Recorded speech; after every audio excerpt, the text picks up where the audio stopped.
You are stained red with sin, but I will make you white as snow. Although you are stained deep red, I will make you white as wool. Isaiah 1:18.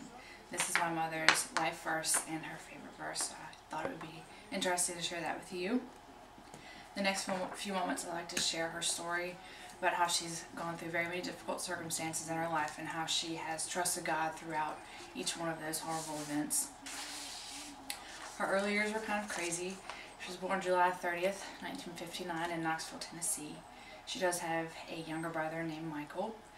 She told me that her childhood and teenage years were marked by numerous times that they had to move. She said 9 times to be exact. So it was very difficult for her to make and maintain relationships and friends. She also said that she was never disciplined growing up, that her parents would just buy her things instead to kind of get her out of her hair, so she was never really shown love through them either. Her life was changed abruptly by an early marriage. She met my father, and within a year they were married when she was 18. When she was 19, they had my brother Bryce, and then when she was 22, I was born. Then my father and her had a divorce. Immediately after, she remarried another man who was not a Christian, neither was she at the time, and then she became a Christian and he started to beat her. I remember once he actually threw a table over because simple fact that she was a Christian. Then she met her late husband Sam. They met at Thomas Road Baptist Church and they fell in love. They were married in 1997, and on their honeymoon, my little sister Colin, surprise, was born. And then 18 months after she was born, another surprise, my little brother Brad was born.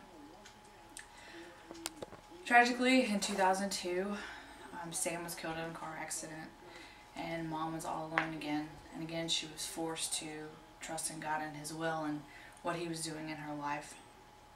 Little by little, year after year, He finally restored her, and she was able to look back on it as a time of learning and just that she had to trust Him and love Him no matter what. Then in 2005, Grandma died from breast cancer.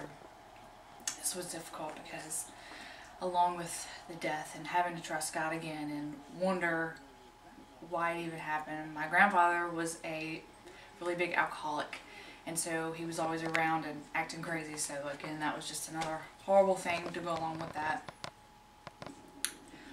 Well, who my mom is, she is a God-fearing woman. She's always talking about God and praying with me and sending me cards in the mail with little verses in them. It's just really edifying to have that. She's a loving mother of 4 children, 2 of whom were surprises, but even though her parents never showed her love, I have never felt more love from anyone than that woman. It's awesome. She is heavily involved in church. Every time the doors are open, she's there. She leads prayer groups. She is just actively involved in Thomas Road all the time. She is a divorcee and a widow, but one thing she always says is, who needs a man when you have God? And lastly, she's my mother, and I love her. I wouldn't change one thing about our lives, even though it's been a lot of turmoil and bad circumstances. She has always shown me what God is and what His love is. Although she had no idea what course of life would take her, she trusted God each step of the way, and now she shares a story for encouragement for all kinds of women all around the world. So, that's my mother.